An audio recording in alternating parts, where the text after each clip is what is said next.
Hills and Valleys is a podcast that uncovers stories from leaders in healthcare, tech, and everything in between. Straight from the heart of Silicon Valley, we give you a look at the good, the bad, and the future, one episode at a time. Brought to you by Potrero Medical. Hi everyone, Omar M. Khatib, Director of Growth here at Potrero Medical, and this is Hills and Valleys, another great episode for you. We have with us today Dr. Uli Chettipally, who's an MD, MPH. I want to give you a little background on him before we jump into it. He's a speaker, he's a physician, a researcher, and an innovator. He's passionate about delivering artificial intelligence-enabled solutions to physicians to improve patient outcomes. Now, his work with the CREST Network in developing a clinical decision support platform earned him the Pioneer Award for Innovation from Kaiser Permanente, which is right here in Northern California. He also received the Morris F. Collin Award for his research with his team from the Permanente Medical Group. And to connect with him and learn more about his work, you can also visit innovatormd.com. And aside from that, he just published a very fascinating book we're looking forward to reading more about called Punish the Machine, The Promise of Artificial Intelligence in Healthcare. Doctor, thank you for joining us. Thank you, Omar, for having me here. Absolutely. So, why don't we start with your background? So what got you to pursue medicine? Well, growing up in India, there were only two choices for us. The smart kids either picked engineering or medicine. And I'm not that great with numbers. I hated math, so I picked medicine. That's how I got into medicine. But actually, what I wanted to become as growing up as a child is I wanted to become a scientist. I wanted to become an inventor. So it was very fascinating to me to look at machines and to look at things that work, that we take it for granted, but we don't know much about. So I was very fascinated with those machines. So I wanted to become a scientist and an inventor. Interesting. And it seems that a lot of physicians, they see medicine as a way for them to extend the use of science and use science as a tool, I guess, in a more practical environment. Did you see yourself in that regard when you were younger? At first, it was just fascination. And then once I got into medicine, once I got into medical school and realized that so much of what we do in medicine and that affects people, that affects patients, and how much good we can do through medicine. It is one of those fields where you can make life and death decisions for the patient. Mm-hmm. You can change somebody's life forever, whether it's good or bad. And then you can have a solid, positive impact on the society.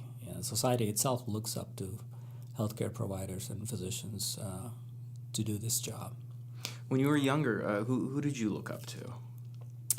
My father was a great role model for me. He was an engineer, but he had that inquisitive, exploratory mindset. He would always question things that happen around him.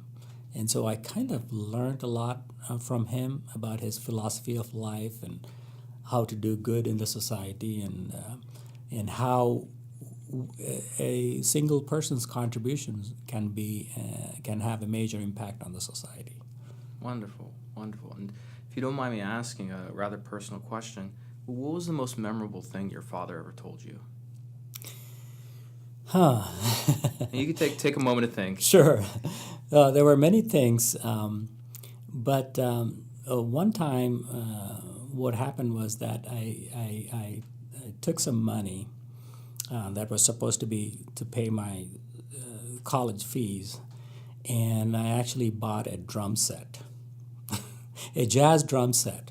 It was expensive, and that was a significant amount of money that my father gave, but I misused it. And then later on he found out about that I didn't pay the college fees. And so I went back and asked him, hey, sorry, Dad, I did this. And he did not blink an eye. He said, okay, that's fine. We'll pay the fees. And so he gave me the money. And that totally I mean, I knew my dad was cool and he was a very calm and quiet person, but that really blew me away. Wow. Wow.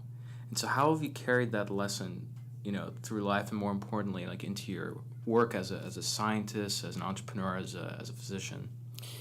So, I've incorporated some of those values in my own work life and family life. Um, and the way I look at it is that we are all human beings. And when you are a human being, you are bound to make mistakes. Uh, that does not mean that that person is bad, or that does not mean that it's always going to be that way. And how you show grace and how you show compassion to that other person, whether it is a coworker, whether it is your boss, whether it is your patient, I think that makes a big impact on them, on how you respond to those situations. That's what I learned. Well, on the topic of that, so part of our show here is we like to start our listeners off at the top of the hill to get a really good glance of the state of things as they are before we head down into the valley. But let's start with AI. Since that's what your book is about. So where are we today with AI? Because some people think that AI is coming, and other people have accepted the fact that AI is already here. So what's the current state of AI right now in the world, and then more specifically in the world of medicine? So, a lot of the industries have gone through the digital revolution, where digitization of data much earlier than healthcare. Healthcare is probably the last industry that hasn't been fully digitized yet. Only recently, like about a decade ago, that we started using electronic health records, where we started capturing data. So I think AI to work and to be useful and to be something that can actually provide value, it has a long way to go in healthcare. But in other industries, obviously, it is automating a lot of the workflows and giving much better insight in making decisions, whether it's business or otherwise.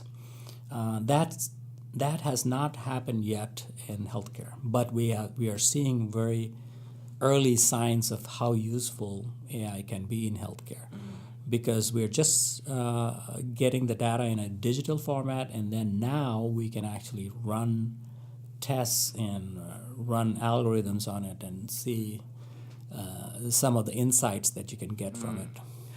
So it's really surprising to hear that, doctor, because just on the way to work, I mean, I used Waze, or I'm sure you used a GPS. That's got an AI in it because it gives you minute by minute updates. We use Google and YouTube search, which has an AI in it to find the funny cat videos. So a lot of trivial things in our life are actually powered by AI.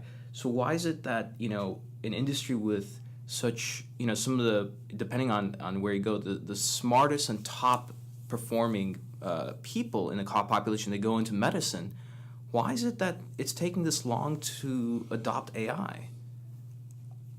So medicine and healthcare in general have this tradition of being analog. A lot of healthcare that has been practiced is based on the personal connection, the trust between the patient and the doctor, and the compassion that a physician or a caregiver shows to a patient. So there's a big human element that is part of healthcare. In fact, most of it has had been that way for centuries. Only recently, maybe 100 years ago or so, we started looking at the science behind medicine. So medicine was all art. Now we are slowly understanding the science part of it. And most of the science is either driven by academic institutions or the industry, like pharma, medical device. But then the science was mostly targeted towards coming up with new treatments, coming up with new drugs, And so the focus has been mostly on how do we come up with new care models or new care ideas where it can generate revenue. And over the last 50 years or so, healthcare has become more of a fee-for-service type of situation where the cost of care is dependent on how many clinic visits, how many operations, how many drugs you prescribed, how many lab tests you order. But as we start collecting data, the real world data through EHRs, electronic health record, now we have an opportunity to see whether what we were doing in the past, how is that affecting the outcomes for the patient.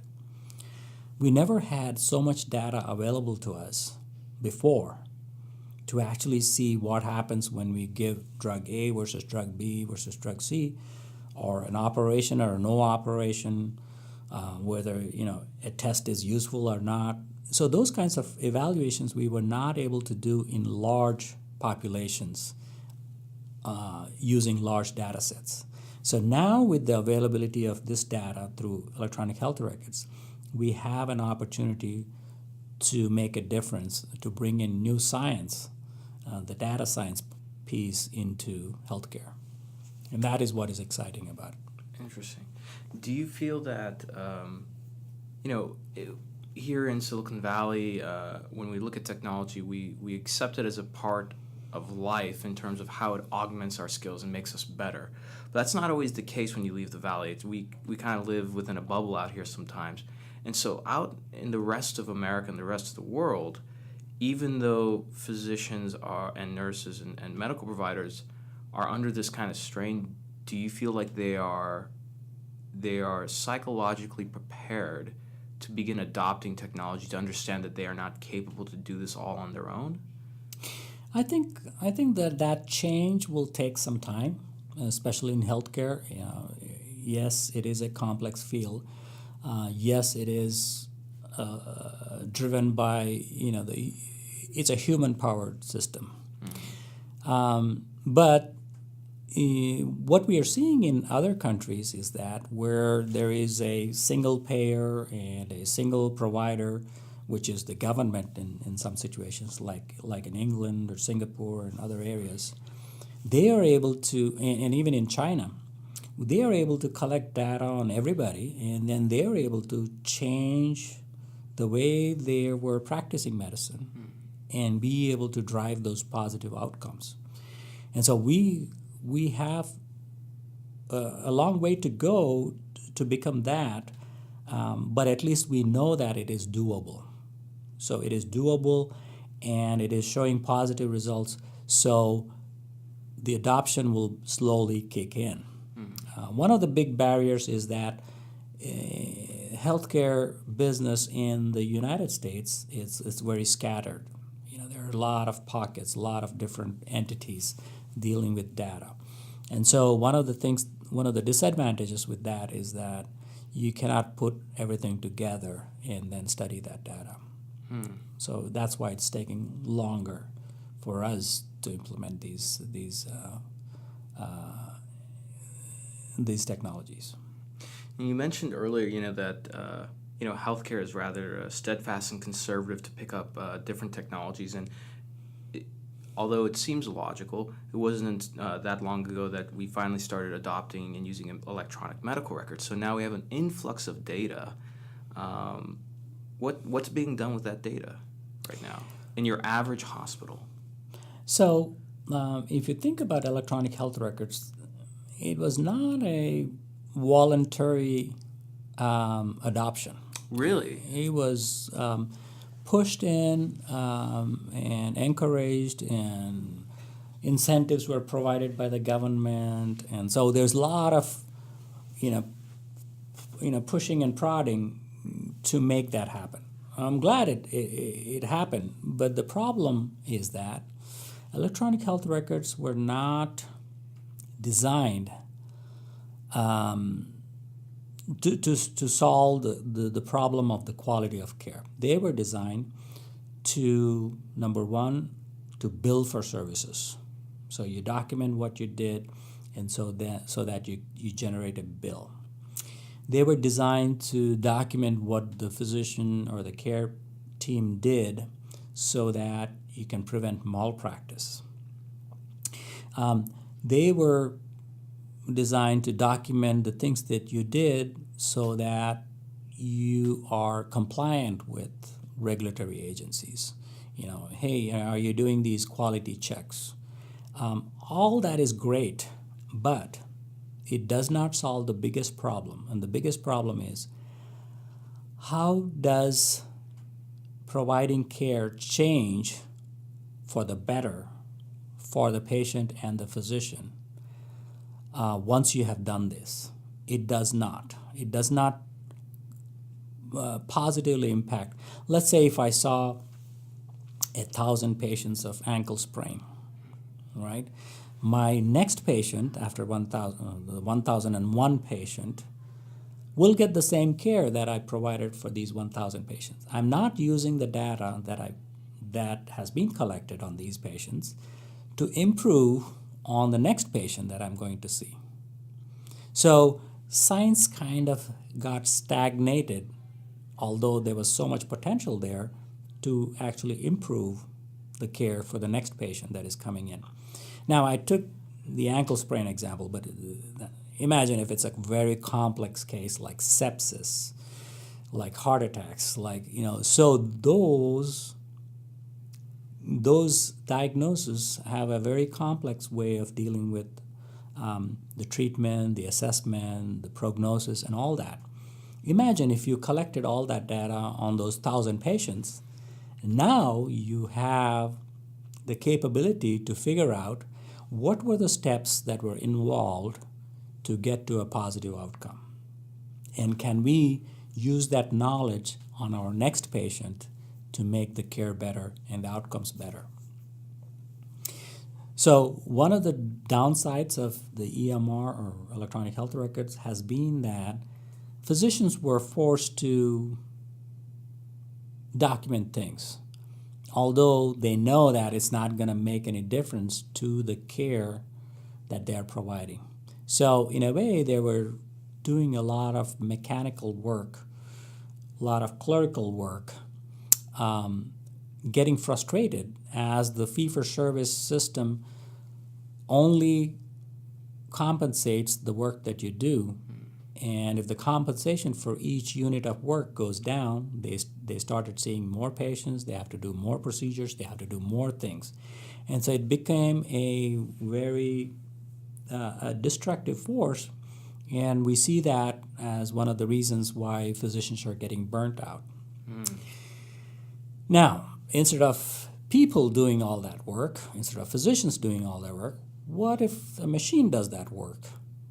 Will that relieve the work of the physician and also the stress and the amount of effort that goes into that?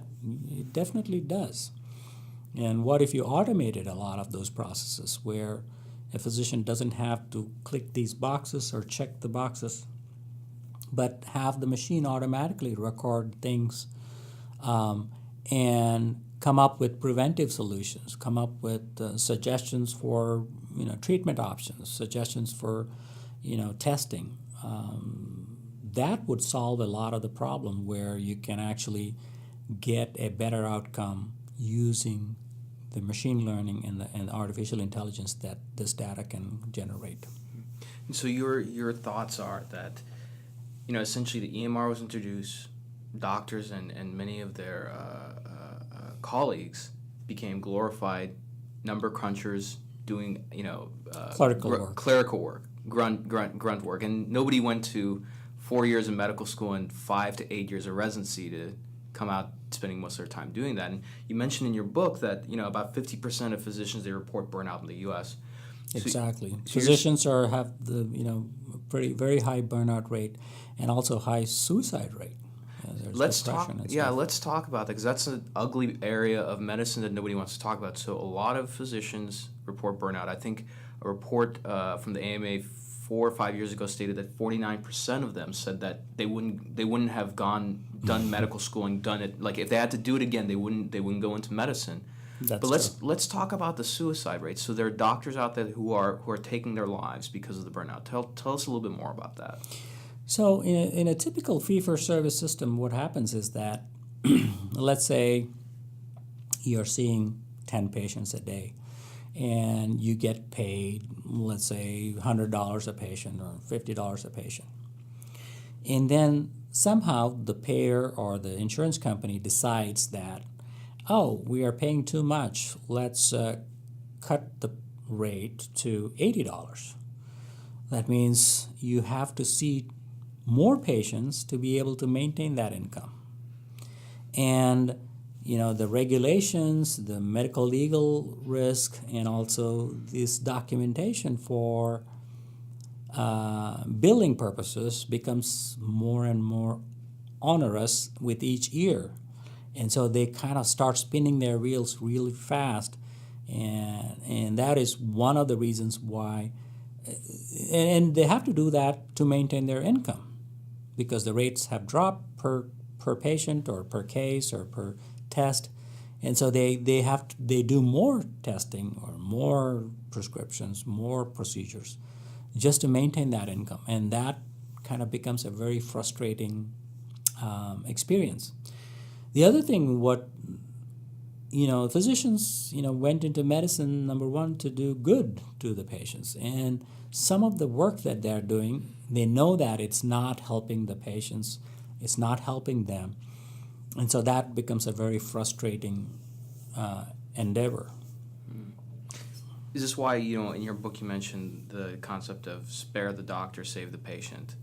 Yes, so right now we are making the physicians work harder and harder and harder. Instead of that, they should be doing more of what they do best, which is the human interaction, the showing the empathy, the understanding of the intricacies of disease, understanding the patient situation, building trust, being creative, coming up with creative solutions. And that's what human beings and physicians do best. And that's where they're not spending most of the time. So the most of the time, they're doing in the number crunching and data entry stuff, which I think machines can do better. And then on the other side, the patients are not getting the best of it either, because if the physician is more involved in actually data entry and trying to get the billing right and the codes right, they're not spending enough time with the patient to actually be helpful. And if the data is not helping the physician make the right decisions, then that means the patient is a loser also in this equation, because they're not getting the right care which they would have if the system was able to suggest the right treatments for this condition, or the right testing, or based on how the outcomes will be changed based on the treatment process. And so patients could be healthier too. I see. And so a solution for you in your eyes, a brighter future, is to utilize the power of AI, the power of these computers and technology that we have to not only augment but help the physicians and nurses to not spend time doing the grunt work but spend more time healing. So you say, the title of your book is Punish the Machine. Why do we want to punish the machine? So most of us know that the electronic health record, the EMRs and EHRs, have been developed with pretty basic technology. Say, for example, from 1980s and 1990s, that's the technology that they use. And so, in a way, we are pampering those systems. We're not getting the full value of the data that is in that system. Instead, we are punishing the doctors to do more work, entering the data, but the machines are very lazy right now. We are pampering them, not expecting them to give us more information, more work, more insight into the problem. And they're not helping solve the actual clinical care. How can the outcomes be better for patients? How can we prevent disease? How can we postpone some of the illnesses that start very early and then become chronic diseases. I think machines have a lot to contribute, but we have to take that initiative to make the machines work harder and smarter. So, it's an interesting concept about how you get people to adopt technology. I don't think that has changed in medicine. I believe that a lot of physicians and medical practitioners are still very reluctant and conservative about it. And we see this going back all the way to Ignaz Semmelweis when he suggested you should wash your hands before dealing with patients, and it took 20 years for his colleagues to adopt that. So there's this bias or cognitive bias that exists that people hold very, very closely the old paradigms that they're used to when new evidence comes along to challenge it. So to avoid what happened to Semmelweis and spending 20 years for physicians to adopt, what can be done now by the community, by industry to help move this along faster? So one of the things I suggest is that the way research is done right now is through funding mechanisms. And the funding mechanisms, they have their own priorities, whether it is pharma, whether it is, NIH. But I would bet you anything that if the healthcare company has an advantage, and that is they have the data, and if you can figure out to squeeze insight from that data, which will benefit the company in the long run, that would be the best research, because that is real world research. Let's say I have 2 million patients in my system and I'm monitoring their diabetes, and I can figure out some things that research from outside, let's say research done in Canada or research done in East Coast, will not help because my population is different. My population in California is very different from the population in the South, for example, because the risk factors are different, the level of disease is different, and how they respond to treatment is maybe different.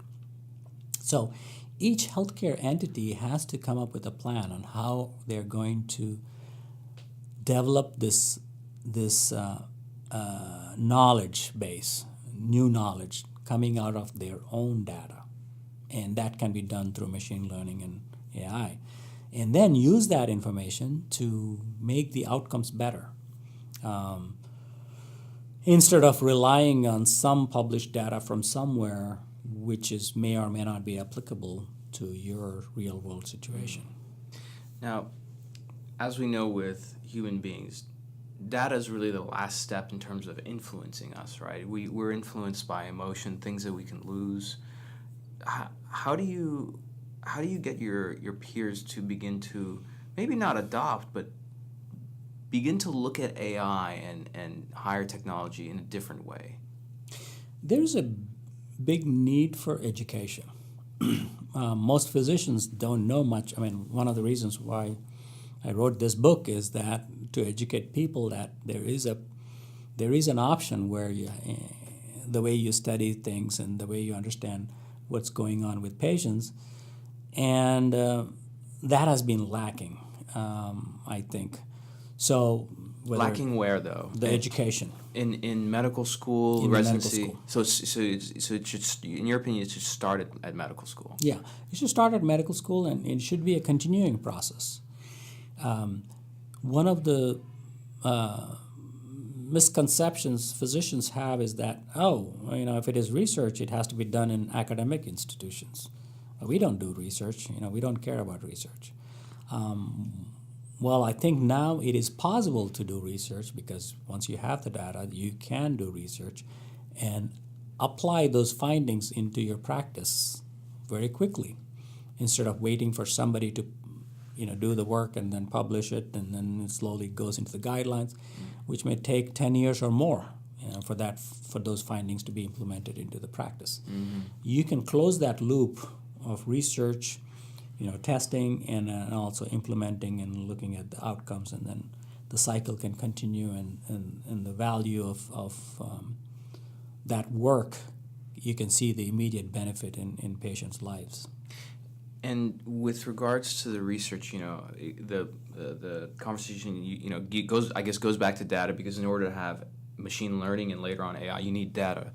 So between the industry or the companies that create the technology to capture the data and the hospitals who bring the patients in to create the data, and then the patients themselves who actually contribute to making the data, who owns the data at the end of the day?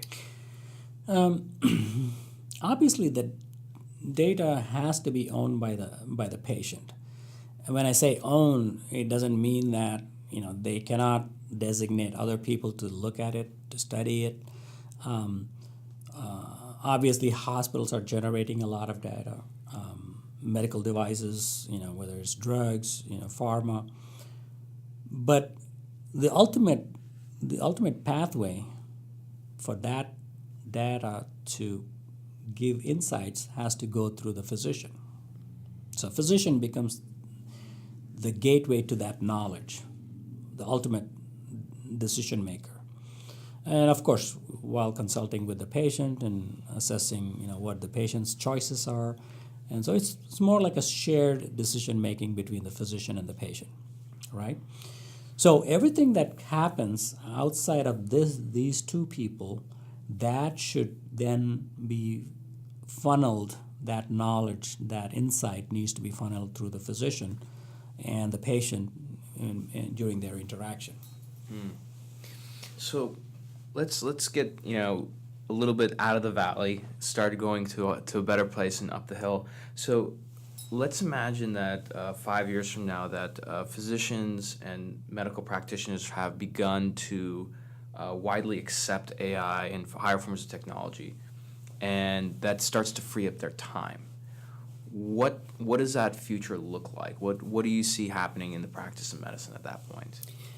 I think physicians will be much happier because a lot of the scut work or the grunt work will be done by the machines. I think they'll be spending more time interacting with patients. I think they will find out a lot more. They'll get a lot more insight from these interactions with the patient. I think the patients will be happier. I think the outcomes will be much better because they are based on data and based on evidence, based on the knowledge that has been created through this process. I think there will be definitely positive outcomes that come out of this. Mm-hmm. And so you feel that, I guess in a funny way, technology is going to help free physicians to return back to the patient's bedside. Definitely. Do you think that there's going to be an improvement in care because of that human interaction? Yes. So when physicians are inundated with the things that they're doing right now, they are not. They lose that capacity to think through the patient's eyes, through the patient's. What does the patient really want? Because it becomes very mechanical otherwise, and so now it is more of that human interaction. It's more of that trust. It's more of that engagement that helps them make the right decisions for the patient. Mm. Do you feel that, when patients come in, they spend less and less time with their physician and nurse, and so many times, especially when you're sick, you feel very much like a victim of the disease, and you almost can't fend for yourself, and you rely a lot on the medical system. Do you feel that having nurses and doctors spending more time with the patient will get them out of that victim mentality, and maybe perhaps to take a more active role as a protagonist in their healing story? Yes, because the information that they get is more accurate and more reliable, and as the physician spends more time, that engagement itself, where the physician is educating the patient, right? So they feel more empowered about about their own disease processes. What are the things that they can do to mitigate some of the bad things that can happen, and what are some of the things that they can do to prevent these side effects and things like that. So yes, it'll definitely engage the patients more and give them more, I would say, knowledge and freedom to use that to take care of a lot of things that don't need a specialist or a physician. Very nice. Well, we're very thankful for the time that you spent with us, but we have a few, you can call them rapid fire questions. You can answer them as fast as you want or take as much time as you want with them. We'll do 3 today. So first one, of course, your book is out on Amazon, Punish the Machine, and we're going to have you back on the show so we can dive deeper into the book after we have our team read it. But what book do you gift or give to people most often? Say somebody, a mentor or colleague.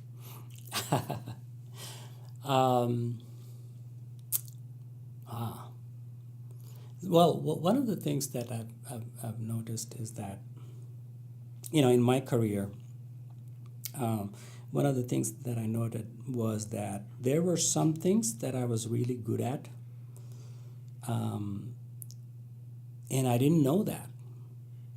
And so what helped me was a book called Strengths Finder. It's an evaluation that you read the book. The premise is simple, is that everybody is born with some strengths.